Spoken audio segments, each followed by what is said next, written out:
Los inventores de Google. Larry y Sergey son el prototipo de empresarios de Silicon Valley. Son listos, con visión de futuro. Larry Page y Sergey Brin inventaron Google a finales de los 90, cuando estaban cursando su doctorado en Stanford. Básicamente creían que estaban haciendo algo grande y que realmente iban a cambiar el mundo. Hoy en día, Google es uno de los buscadores de Internet más importantes del mundo. Clasificó y limpió toda la porquería de Internet y ayudó a la gente a encontrar lo que buscaban de una manera fácil y rápida. Es difícil predecir cuál será el impacto de Google. Es una de esas tecnologías que ha cambiado nuestra forma de hacer las cosas.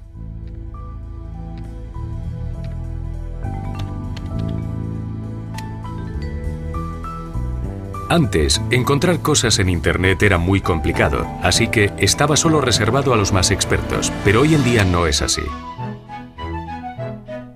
Ahora, gracias a Google, el motor de búsqueda de la red, todo el mundo que tenga un ordenador y una conexión a Internet puede buscar en la web. Clasificó y limpió toda la porquería de Internet y ayudó a la gente a encontrar lo que buscaban de una manera fácil y rápida. Fue un gran avance. Hoy en día, Google procesa más de 200 millones de consultas al día de todas las partes del mundo. Yo soy de Inglaterra y allí muchísima gente usa Google. En Irlanda todo el mundo usa Google. Sí, Google es muy popular en Francia.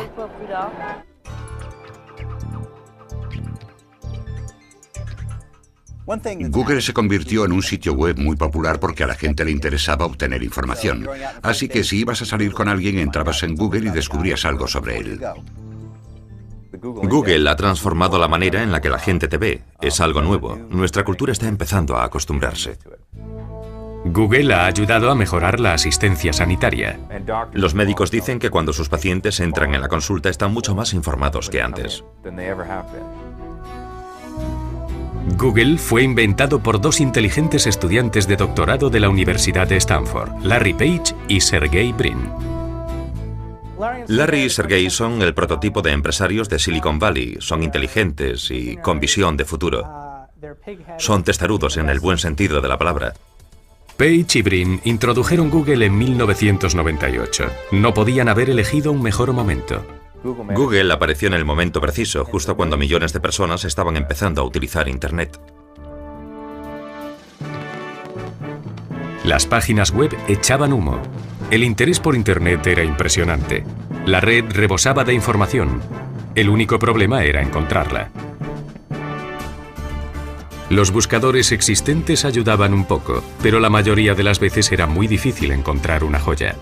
Antes de que existiese Google, tenías que realizar un montón de búsquedas diferentes para encontrar lo que estabas buscando. Y si entrabas en un sitio web tipo Yahoo, tenías que ir de una página a otra.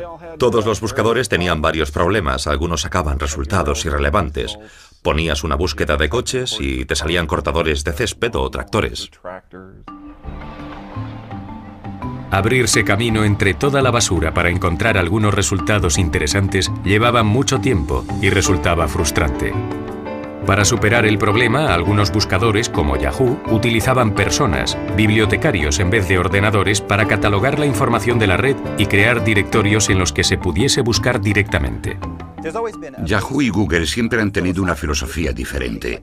Desde el punto de vista de Yahoo, era necesario contar con expertos que saben cuál será el mejor sitio para buscar algo en concreto y poder elaborar un catálogo, un directorio al que puedas acceder y encontrar las cosas que ellos han introducido. Pero esa solución tampoco era perfecta. Cuando tienes trillones de páginas web, es imposible tener bastantes editores que puedan hacer ese trabajo, pero puedes recurrir a los ordenadores que te permiten clasificarlo todo. Brin y Page optaron por el poder de la informática. Después de estudiar a los buscadores existentes, se inventaron un motor de búsqueda que se convertirá en el modelo a seguir por todos los demás buscadores. Ahora lo que me gustaría mostrarles es... Sergey Brin reveló parte de su trabajo en una reciente conferencia de tecnología, entretenimiento y diseño en Santa Mónica. Así es como tenemos que mover los bits para que la gente consiga las respuestas adecuadas a sus consultas. Como pueden ver, aquí hay un montón de datos moviéndose rápidamente. Tiene que ir por todo el mundo a través de fibras, satélites, de todo tipo de conexiones. Brin y Page ayudaron a que el tráfico de Internet se dirigiese tanto a sitios grandes como pequeños, a periódicos independientes, empresas y organizaciones que de otra manera nunca hubieran sido encontradas. El objetivo de Google a gran escala es ayudar a que la sociedad sea más democrática. Brin y Page también ayudaron a introducir un nuevo tipo de marketing que unía anuncios relevantes con los resultados de búsqueda. Cuando los usuarios buscaran algo así como flores, aparecería un anuncio de una tienda de flores, algo relacionado con su búsqueda específica.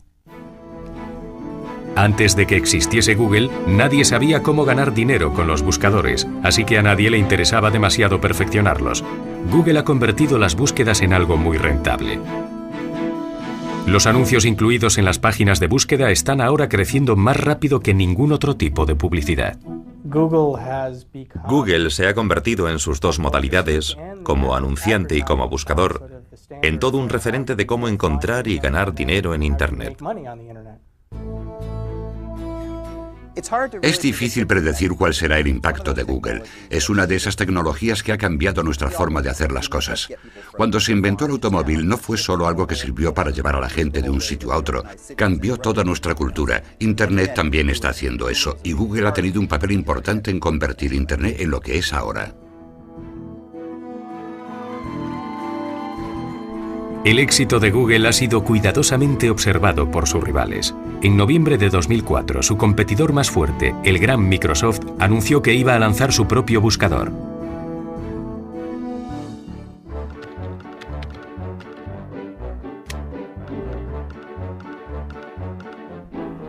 Ahora todo el mundo anda a la caza de Google, y los dos estudiantes de doctorado que lo inventaron se han hecho billonarios.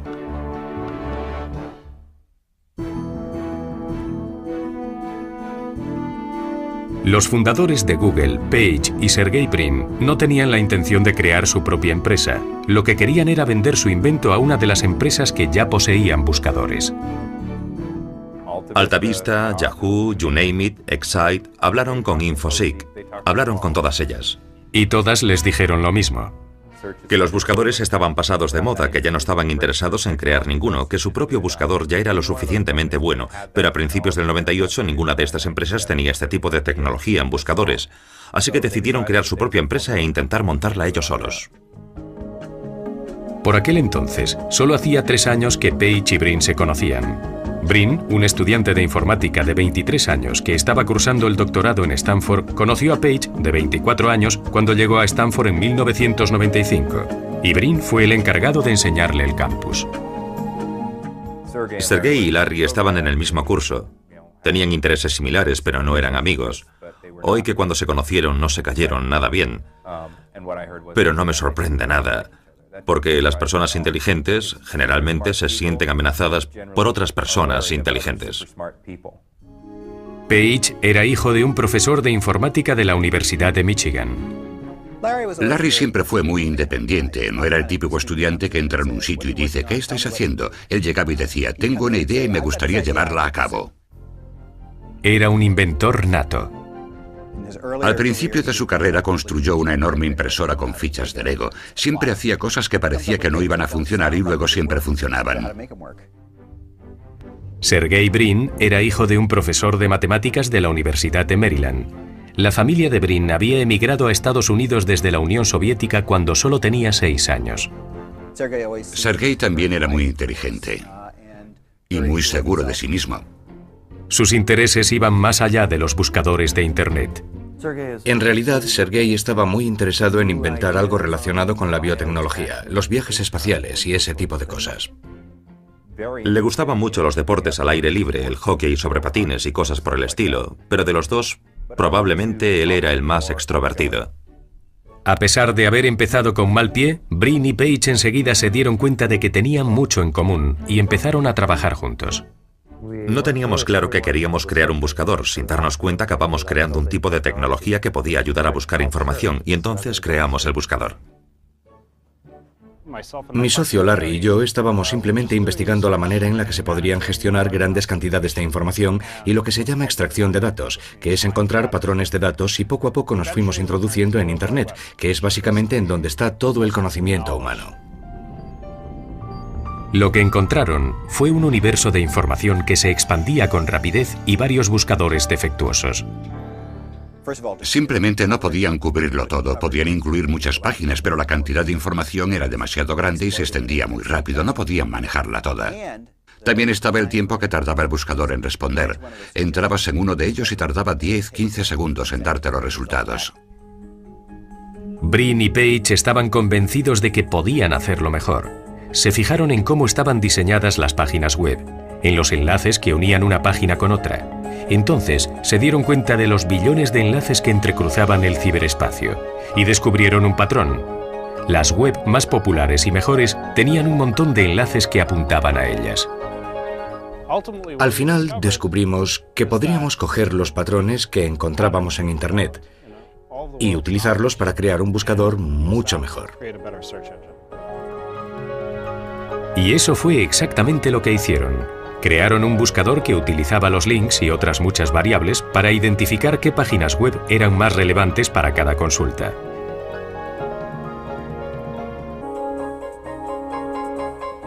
Pero el problema era conseguir ordenadores para ejecutar el programa. Los ordenadores que ejecutaban los buscadores existentes eran muy caros. Así que tuvieron que apañárselas con lo que tenían a mano, que eran un montón de PCs, ordenadores baratos que estaban por ahí en medio, y fueron capaces de unirlos todos. Cogieron varios discos duros y los unieron. Y para ahorrar dinero, construyeron una torre con piezas de Lego. Después de meses de trabajo, estaban finalmente preparados para probar su buscador.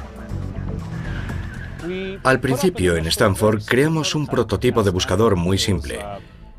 Ese fue el original. El proyecto se llamó Backrub. Poco después, la siguiente generación se llamó Google.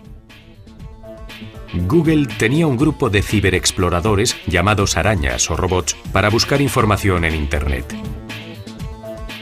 Cada vez que encontraban una nueva página web, la copiaban y se la mandaban a los ordenadores de Brin y Page. En 1998 ya tenían 25 millones de páginas indexadas. En esa época no se utilizaban mucho los buscadores, así que a los administradores de determinados sitios web no les gustó la intrusión. Hubo un artista en Singapur que tenía un sitio web. Cualquiera podía entrar y descargar información. No era un sitio web de acceso restringido. Pero de repente vieron que un ordenador de Stanford estaba descargándose miles de páginas de su sitio. Y tuvimos que decirle, mire, no estamos guardando las páginas, no las estamos redistribuyendo. Lo único que estamos haciendo es indexarlas para que luego otra gente las pueda encontrar. Pero el hombre llegó hasta el punto de hablar con un despacho de abogados y nos dijo que nos iba a denunciar. Al contrario que a sus detractores, a la mayoría de la gente le gustaba el poderoso buscador de Brin y Page. No solo daba resultados relevantes, sino que era mucho más rápido que los buscadores que utilizaban ordenadores caros. Normalmente, si tienes un ordenador muy grande, el procesador funciona muy rápido, pero se suele colgar. Tarda más tiempo porque solo puede usar un disco duro a la vez. Se dieron cuenta de que si pudiesen conectar un montón de ordenadores para que trabajasen juntos en una búsqueda, entonces no se colgaría. Brin y Page se obsesionaron con la velocidad, haciendo todo lo posible para quitar décimas y centésimas de segundo de sus tiempos de búsqueda. Y se dieron cuenta de que si eran capaces de bajar ese factor tiempo a un segundo o menos, la gente usaría el buscador de una manera completamente diferente. Así que cuando diseñaban sus ordenadores y servidores, este siempre era su objetivo prioritario. Tenían que conseguir la suficiente potencia y memoria para poder responder a esa consulta en un segundo. Todo el mundo que probó Google le gustó. Se suponía que el nombre iba a ser Google, G-O-O-G-O-L, el término matemático representado por un 1 seguido de 100 ceros, pero... Bueno, esto pasó antes de que existiese el revisor ortográfico de Google, creo que fue por eso. Pronto, el número de búsquedas en Google superó la capacidad de los ordenadores de Brin y Page. Animados por lo bien que Google había sido recibido en Stanford, Brin y Page empezaron a buscar socios que quisieran licenciar su tecnología de búsqueda. Larry y Sergey siempre estuvieron motivados por hacer algo que fuese útil para el mundo. Lo importante para ellos no era ganar mucho dinero, sino aprender y enseñar. Desde el principio no estaban motivados por el dinero, sino por encontrar una manera de facilitarle a la gente la máxima información posible. Pero el mundo fuera de Stanford no compartía el idealismo de Brin y Page. Les dijeron, tecnológicamente hablando es una gran idea, pero desde el punto de vista económico los buscadores no nos interesan. Eran más bien algo técnico, de la infraestructura. En otras palabras, no eran rentables. Los negocios rentables de Internet eran los portales, sitios web con un montón de servicios y publicidad como Yahoo y América Online. Sin posibilidad de licenciar su tecnología, los dos ingenieros se pusieron a buscar inversores para crear su propia empresa. Y encontraron a Andy Bechtolsheim, fundador de Sun Computing. Andy abrió su chequera y extendió un cheque para Larry y Sergey por valor de $100.000 y les dijo, ¿a qué nombre extiendo el cheque? Y dijeron, estábamos pensando en llamar al proyecto Google, así que lo extendió a nombre de Google Incorporated, y esto les obligó a constituir la sociedad. Dejando a un lado sus doctorados, Brin y Page montaron la empresa en casa de un amigo. Pensamos que estarían allí durante el día mientras nosotros estábamos trabajando, pero estaban allí las 24 horas. Mientras Page y Brin trabajaban duro, el número de consultas aumentó a 10.000 al día y la prensa empezó a prestarles atención. En periódicos y revistas aparecieron artículos alabando la eficacia de Google. La revista PC Magazine incluyó a Google entre sus 100 mejores web. Finalmente consiguieron $25 millones de dos importantes inversores, dos de las empresas con mayor capital. Y cuando eso ocurrió, el mundo empresarial se dio cuenta de que esta podría llegar a ser una empresa importante. Con el dinero en la mano y aún luchando contra los elementos, Brin y Page trasladaron su empresa a una nueva y espaciosa oficina. Sergey y Larry tenían una gran ventaja, su juventud. Básicamente creían que estaban haciendo algo grande y que realmente iban a cambiar el mundo, como dijo Steve Jobs.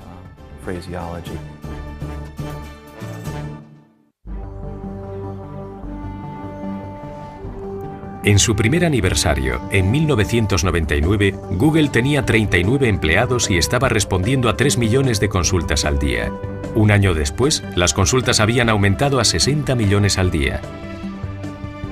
En esos años, Brin y Page introdujeron publicidad en sus páginas de búsqueda y firmaron contratos para extender Google a Italia, Gran Bretaña, Japón y China. Era obvio que la compañía iba viento en popa.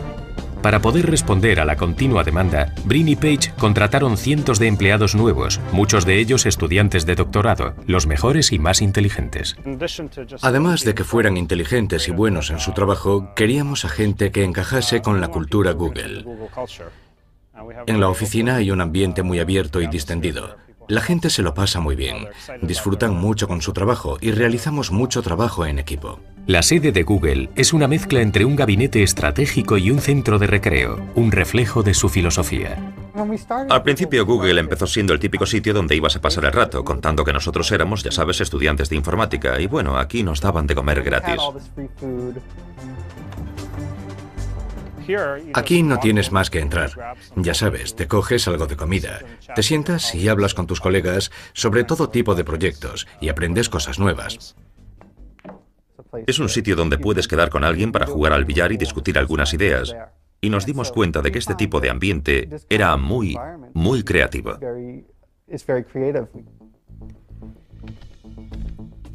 El ambiente creativo de Google ayudó a que surgiesen un montón de nuevas ideas. Buscador de imágenes, temático, de precios de productos online, de grupos de noticias, de sitios web de noticias y mucho más. Mientras se introducían estos nuevos buscadores, Brin y Page aumentaban el poder de su motor de búsqueda, adentrándolo cada vez más en el ciberespacio.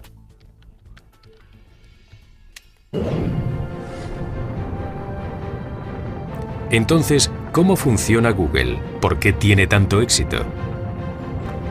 La búsqueda de respuestas sobre Google empieza, como muchas otras misiones, con un explorador robot adentrándose en lo desconocido. En el caso de Google, lo desconocido es el ciberespacio, y el explorador, un programa de ordenador que Brin y Page denominaron Googlebot. Googlebot rastrea el ciberespacio a gran velocidad. Su misión es encontrar todos los sitios web y copiar cada página web.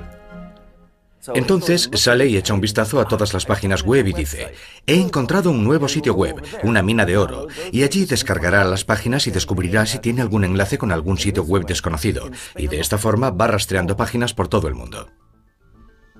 Googlebot hace un seguimiento de los sitios web y cada cierto tiempo cambian sus páginas.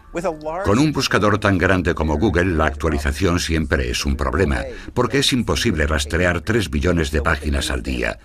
Así que designa una serie de sitios como prioritarios de acceso asiduo, como las webs de noticias, por ejemplo.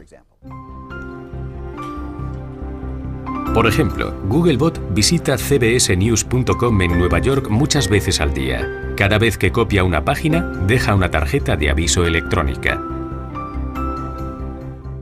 En un día normal, Googlebot accede a los servidores de cbsnews.com 34.000 veces. Después de copiar una página, Googlebot la vuelve a mandar a Google, donde es clasificada y almacenada en el índice informático de la empresa.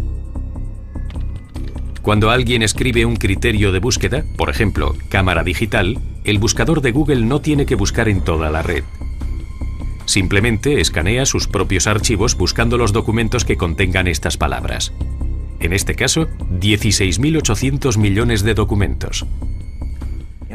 Hay que tener en cuenta que los ordenadores no son muy inteligentes. Pueden encontrar muchas páginas que contienen esas palabras en concreto, pero no tienen ni idea si se trata de información de calidad como la del New York Times o la Enciclopedia Británica, o de alguien que ha escrito algún email y está ahí colgado en la red. Entonces, ¿cómo hace Google para saber cuál de los 16.000 millones de documentos son los más importantes?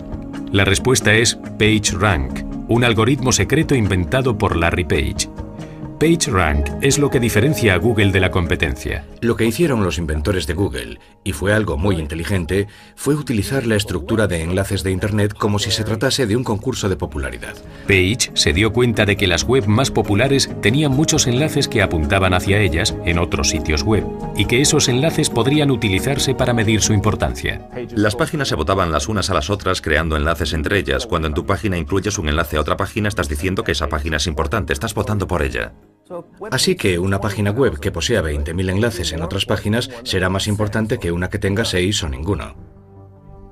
Y eso era suficiente para Page y Brin. Sus ordenadores no podían hacer juicios de valor, pero podían contar los votos y hacer una lista de las páginas web según su importancia. El sistema PageRank es en realidad mucho más complicado, tiene en cuenta muchos otros factores. Lo más extraordinario del buscador de Google es lo rápido que funciona. Google está obsesionado con la velocidad. Me refiero a que es casi imposible ver cuánto tarda desde que haces clic hasta que obtienes los resultados. ¿Cuánto tarda en encontrar 16 millones de resultados de cámaras digitales y ponerlos en el orden adecuado? Solo 0,59 segundos. La velocidad de Google y su precisión le ha convertido en el buscador favorito a nivel mundial.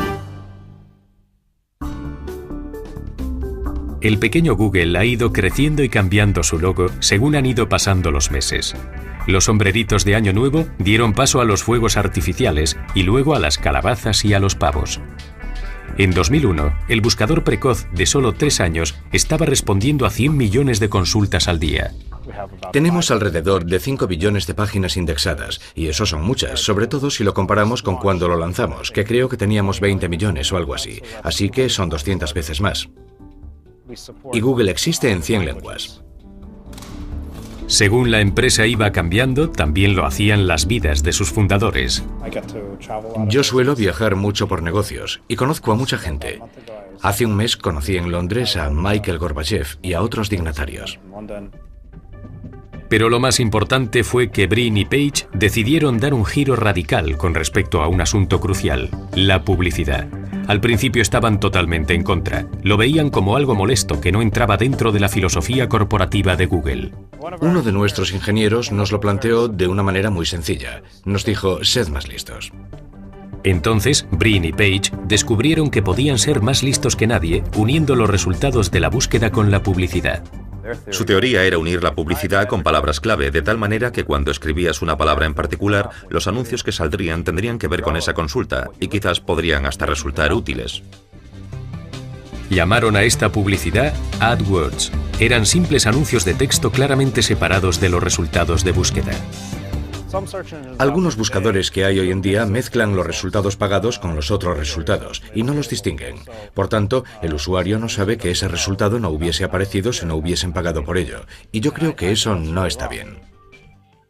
En realidad, AdWords introdujo a Google en una nueva dimensión en lo que se refiere a rentabilidad y crecimiento personal.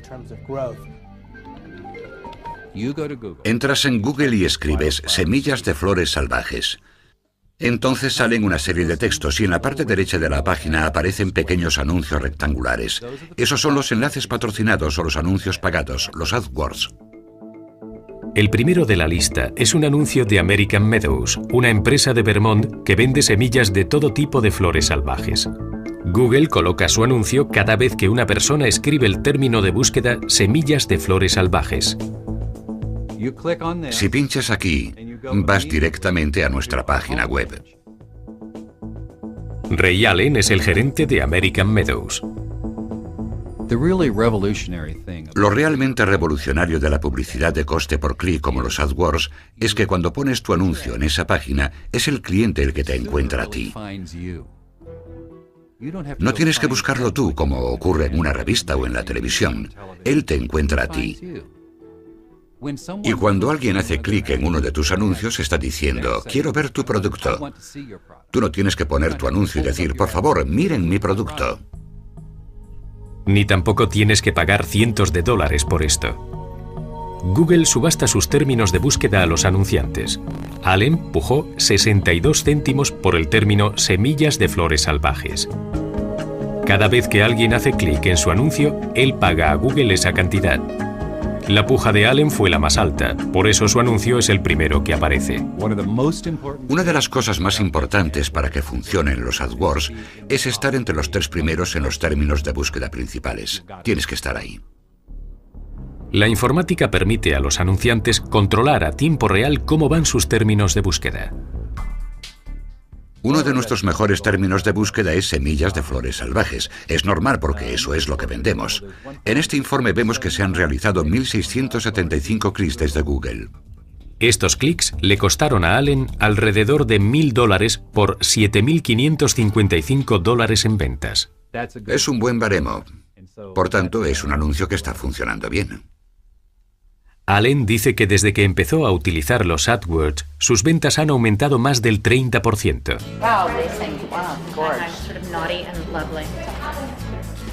Los dueños de Daily Candy, un boletín de noticias vía email, también son fans de la publicidad de Google. La oficina de Nueva York, que también publica las ediciones de otras 3 ciudades y la versión nacional, se centra sobre todo en las mujeres jóvenes nacidas para comprar. Son grandes consumidoras, muy sociables, muy interesadas en la cultura, la moda, las tendencias. Y, como resultado, los publicistas están interesados en que su mensaje llegue a ellas. Daily Candy es gratis para sus suscriptores. Gana dinero de la publicidad de los anunciantes como American Express. Cuantos más suscriptores, más puede cobrar por su publicidad. Y ahí es donde entra Google. Peter Scheinbaum, el consejero delegado de Daily Candy, utiliza la publicidad de Google de coste por clic para atraer a sus suscriptores. Si un comprador escribe, por ejemplo, el término venta de muestrarios, sale su anuncio. La gente que busca en Google información sobre venta de muestrarios podrían ser importantes clientes o suscriptores potenciales. Daily Candy no limita su publicidad a los resultados de búsqueda de Google. También se anuncia en los sitios web de Myriad, que se ha asociado con Google mediante un programa llamado AdSense. Los administradores de los sitios web reciben un dinero por insertar sus anuncios. En este caso, Google busca la palabra venta de muestrarios en los sitios web que participan en el programa e incluye los anuncios de Daily Candy. Puede ser un sitio web sobre venta de muestrarios, o un artículo sobre venta de muestrarios, o un artículo sobre comida o restaurantes o moda que habla sobre las últimas tendencias o estilos que se llevan en Nueva York o Milán o París. AdSense beneficia tanto a los administradores de sitios web como a los anunciantes. Está teniendo muchísimo éxito. Yo creo que en este momento supone 1/3 de los ingresos de Google. Y en realidad es un producto revolucionario, porque lo que ha hecho es que ha permitido que los millones de weblogs que hay ahí fuera en el ciberespacio ahora reciban dinero por tener un sitio web popular. Cuando Brin y Page crearon Google, no tenían ni idea de cómo podrían sacar dinero de esto. Gracias a la publicidad de coste por clic, ya no tienen que preocuparse por eso. Google obtuvo sus primeros beneficios en 2001 y ha ido aumentando sus beneficios año tras año. La popularidad de la publicidad de coste por clic de Google abrió las puertas a nuevos retos para sus inventores, Brin y Page. La batalla de las empresas por conseguir que su anuncio esté entre los primeros resultados provocó la creación de empresas para generar una ventaja competitiva. Hay una gran competencia por estar entre los 5 primeros resultados de búsqueda de Google. De hecho, ha creado toda una industria de empresas que aconsejan a los anunciantes cómo encontrar palabras clave que les pongan entre los 5 primeros resultados. Una de estas empresas, llamadas optimizadores de motor de búsqueda, es Prime Visibility. Aquí vemos lo que Google ve en su índice. Andrew Hazen es el fundador y director de Prime Visibility, una empresa especializada en situar a los sitios web de sus clientes entre los primeros resultados de búsqueda de Google. Para ello, modifican los sitios web de sus clientes para que obtengan la máxima puntuación en el PageRank. Google es famoso por su PageRank y puedes ver el valor de PageRank de un sitio web en una escala de 0 a 10. Se trata de una fórmula secreta. Se dice que el PageRank contiene más de 500 millones de variables. En su tesis doctoral, Page y Brin revelaron que la variable más importante del PageRank son los enlaces a otros sitios web. Los optimizadores de motor de búsqueda se aseguran de que los sitios web de sus clientes tengan enlaces suficientes. Los optimizadores también han descubierto numerosas variables del PageRank. Boxesdelivered.com, uno de los clientes de Hazen, aparece en la lista de los 3 primeros resultados de Google. Boxesdelivered.com es un sitio web que corresponde a una empresa de mudanzas. Básicamente, cuando la gente está pensando en hacer una mudanza, sea esta comercial o residencial, sabemos por nuestra investigación que cajas de mudanzas y empresas de mudanzas son nuestros 2 términos clave de búsqueda. Google premia con muchos puntos a los sitios web en los que el término de búsqueda aparece muchas veces. Así que Hazen ha colocado la palabra cajas de mudanzas por toda su página web. En esta página puedes ver todas las palabras subrayadas, y estas son las palabras que ve el PageRank de Google y puntúa las veces que se menciona el término. Pero lo que Google está buscando no es solo la cantidad, sino también la calidad. ¿Dónde aparecen los términos de búsqueda? Todo se puntúa. Así que el título, que es el nombre de la página en sí, puede obtener en una escala de 1 a 10 un 8 o un 9. El contenido de la página puede que obtenga un 9. Que tenga simplemente un texto normal no es tan beneficioso como que tenga parte del texto en negrita o enlaces en los que se pueda pinchar. Hazen también aumentó el número de enlaces desde los que se podía acceder a Boxes Delivered. El sitio web original de Boxes Delivered tenía solo 6 o 9 enlaces. Hazen aumentó su número a 90. En boxesdelivered.com estamos buscando un sitio web que tenga un servicio de cambio de dirección por traslado. Lo que haríamos es poner un enlace en Boxes Delivered y luego contactar con ellos y decirles: hemos puesto un enlace a su página web desde nuestro sitio web. Si desea verlo, haga clic aquí. Por favor, sea tan amable de incluir un enlace de su página a la nuestra. Entre los clientes de Prime Visibility se encuentran Lauren Hutton's Good Stuff, Tourneau y Wells Fargo Century. La optimización del sitio web es ahora una parte esencial de los negocios de Internet. La optimización crea una competición que conduce a la innovación. También tiene mucho que ver con la relevancia en lo que se refiere a cuáles serán los mejores sitios web que respondan a una búsqueda concreta, porque estos son optimizados para estar entre los primeros. Pero hay operadores sin escrúpulos que también pueden utilizar la optimización para situar a sus sitios web en el primer puesto. Algunos optimizadores crean cientos o miles de direcciones web con el único propósito de enlazarlas con un sitio web en particular y mejorar su PageRank. El PageRank funciona por votos, así que crean su propio PageRank artificial, su propia popularidad creando todos estos dominios falsos. Conozco una empresa de optimización que tiene 50 traductores en plantilla que traducen las páginas para que Google indexe todas esas traducciones alternativas. Algunos optimizadores han ido tan lejos como inventarse algoritmos especiales, términos que parecen sacados de los descifradores de códigos de la Segunda Guerra Mundial. La mayoría son programadores o quizás especialistas en lenguas y estudian Google desde el punto de vista de la programación. Se descargan de Google página tras página, búsqueda tras búsqueda, para intentar determinar cómo Google realiza su ranking de páginas. Es una batalla constante, un poco como el antiguo conflicto de la Unión Soviética con Estados Unidos. Cada vez que uno de los bandos consigue nueva tecnología, el otro bando intenta contraatacar con otra nueva tecnología. Estos esfuerzos por derrocar al sistema PageRank de Google amenazan con acabar lo que distingue a Google de todos los demás buscadores, la relevancia de sus resultados. Google responde a este ataque actualizando periódicamente su algoritmo secreto. En febrero de 2003, webmasterworld.com empezó a publicar las actualizaciones como si fuese el parte del tiempo anunciando huracanes. La primera fue Boston, le siguió Cassandra, Dominic y Esmeralda. Luego, en la mañana del 14 de noviembre de 2003, llegó la actualización más grande de todas, Florida. En realidad no sabíamos exactamente de qué iba todo esto, pero sabíamos que era la actualización más grande que Google había realizado jamás. Casi todos los sitios web comerciales en Internet perdieron algunas de sus páginas web. Fue un cambio dramático. Innumerables sitios web comerciales que estaban situados en los primeros puestos del ranking de búsquedas de Google de repente desaparecieron sin dejar rastro. Antes de la actualización Florida sabíamos más o menos el tipo de actualizaciones que hacía Google y solían ser mucho menores. Después de la actualización Florida nadie tenía ni idea de lo que Google había hecho. Durante un tiempo fue un auténtico caos. Fue una actualización enorme, pero yo creo que también fue una especie de declaración de Google como diciendo que ellos estaban al mando. Porque al fin y al cabo ellos pueden hacer lo que quieran con su índice. A finales de 2003, Google había firmado contratos con más de 100.000 anunciantes y procesaba cerca de 200 millones de consultas al día.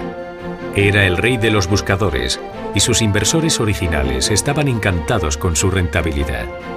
Era el momento de que Google saliese a bolsa.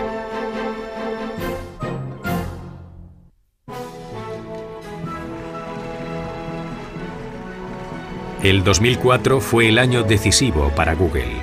Fue el año en que Brin y Page decidieron que Google saliese a bolsa. Y el año en el que Microsoft lanzó oficialmente su propio buscador. En su carta a posibles accionistas, Brin y Page advirtieron que Google no sería una empresa convencional. Su objetivo, decían, era hacer de Google una institución que convirtiese al mundo en un lugar mejor. Creo que su salida a bolsa fue un reflejo de su idealismo en cuanto a la forma de gestionar Google. Lo organizaron de tal manera que no solo los inversores institucionales y los agentes de Wall Street pudiesen beneficiarse de estas acciones, sino también que cualquier accionista podría invertir en Google. Este inusual enfoque significó menos dinero y menos beneficios potenciales y por consiguiente la pérdida del apoyo de la mayor parte de Wall Street. En Wall Street estaban preocupados por las capacidades de gestión de Brin y Page. Como resultado, la entrada en bolsa de Google no empezó muy fuerte, cotizando a un precio un poco más bajo de lo que se esperaba. En el mundo de los negocios, probablemente no tiene mucho sentido cabrear a Wall Street cuando no es necesario. Pero Brin y Page rieron los últimos. Poco a poco, el precio de las acciones empezó a subir y ahora su fortuna asciende alrededor de 4 billones de dólares. Sus amigos dicen que el dinero no les ha cambiado, que siguen teniendo los mismos valores que tenían cuando empezaron. Sigo llevando una vida sencilla. Mi coche tiene unos 10 años. Es un Honda nada lujoso y tengo un piso en Palo Alto. Siguen estando muy dedicados al negocio, sobre todo a la parte tecnológica, para introducir nuevas ideas, nuevos métodos para que la información sea más accesible. Sin embargo, el cambio a una empresa cotizada en bolsa ha supuesto algunas modificaciones. Los inversores capitalistas les dijeron: es hora de nombrar a un consejero delegado, estamos creciendo mucho y realmente necesitamos a alguien, algún tipo de supervisión. Ellos no estaban de acuerdo con esto y hasta que todos no se pusieron de acuerdo en Eric Schmidt, un ingeniero muy respetado con mucha experiencia en gestión de empresas, es decir, la persona perfecta para el puesto, no se plantearon la idea de que un consejero delegado entrara en la ecuación. Ahora que Google es una compañía multimillonaria, se enfrenta a retos a los que nunca antes se había enfrentado. Yo creo que el problema más grande al que tendrá que enfrentarse Google será cómo pasar de ser una empresa de 100 empleados hace 2 o 3 años a ser una empresa de 10.000 empleados dentro de 2 o 3 años. Eso es lo más difícil de hacer para cualquier empresa, y ellos lo tenían que hacer a un ritmo totalmente acelerado. Muchos de los trabajadores de Google son ahora millonarios gracias a la venta de acciones. Esto crea otros problemas. Yo creo que como resultado Google, es decir, Larry y Sergey, van a tener que enfrentarse a una facturación superior a la que nunca han tenido. Y bueno, por supuesto está la competencia. Page y Brin han demostrado que los buscadores pueden ser extremadamente rentables. Ahora todo el mundo anda al acecho. Yahoo ha estado comprando otros motores de búsqueda y servicios complementarios. Ahora, con el todopoderoso Microsoft calentando motores, muchos expertos piensan que pronto se iniciará una guerra de buscadores de Internet. Definitivamente está surgiendo una nueva generación de competidores. Y bueno, esto es algo que hay que tomárselo muy en serio. Microsoft y Yahoo son empresas muy fuertes. Para seguir a la cabeza de sus competidores, Google continúa añadiendo nuevos detalles a su creciente lista de servicios. El Google Desktop busca en el disco duro del ordenador igual que Google busca en Internet. Google Print permite a los usuarios buscar información específica en libros actuales. La compra de Keyhole Corporation permite a los usuarios acceder a imágenes de satélite y aéreas de la superficie de la Tierra de manera gratuita. Google quiere ser la fuente de información más grande del mundo. Y creo que Larry y Sergey reconocerían que aún están a mitad de camino de conseguirlo. Con alrededor de 8 billones de documentos e imágenes almacenadas en sus archivos, la librería más importante de Internet está camino de conseguirlo. Creo que cualquier cosa que no siga desarrollándose sería algo así como un jardín que deja de regarse. Hay muchos avances tecnológicos interesantes en los que estamos trabajando para que esto se haga realidad. Una de las cosas más difíciles es navegar sobre aguas inexploradas legalmente. Juicios de clientes de AdWords que utilizaban términos de búsqueda de marcas conocidas y denuncias por invasión de la privacidad son signos de las aguas turbias que se avecinan. Las reclamaciones por incumplimiento del copyright suponen otro peligro potencial. En las páginas de búsqueda de Google, por ejemplo, salen muchas imágenes y artículos de periódico con copyright. Google no suele quitarlos a no ser que alguien se queje. Si pueden presentar pruebas de que se trata de una propiedad intelectual, nosotros la quitamos. Respetamos que los contenidos son de ese sitio web y si no quieren que sean difundidos, lo aceptamos. La búsqueda de Page y Brin por conseguir que la información mundial sea algo totalmente accesible hace que también surja un problema social. Cuanta más gente utilice Google, más definirá quiénes somos ante los ojos de los demás. El problema es que la información de Google a veces puede ser imprecisa y falsa. El motor de búsqueda de Google no tiene ninguna manera de saberlo. Simplemente incluye lo que el índice selecciona, y muchas veces lo que aparece no es exactamente lo que buscábamos. Pero la gente sigue tomando decisiones basadas en lo que ven. Para lo bueno, y en algunos casos para lo malo, el genio omnipresente de la información instantánea ha salido ya de la lámpara. En los próximos siglos puede que los historiadores miren al pasado, al mundo, antes de que Larry Page y Sergey Brin iniciaran su búsqueda de información y lo recuerden como la Edad Media. La gente dirá, no me puedo imaginar cómo la gente podía vivir en un mundo en el que todo el conocimiento humano no estaba instantáneamente disponible para ellos. Ese concepto nos sigue sonando un poco a chino. Pero Google está ayudándonos a crearlo, a que parezca algo más práctico.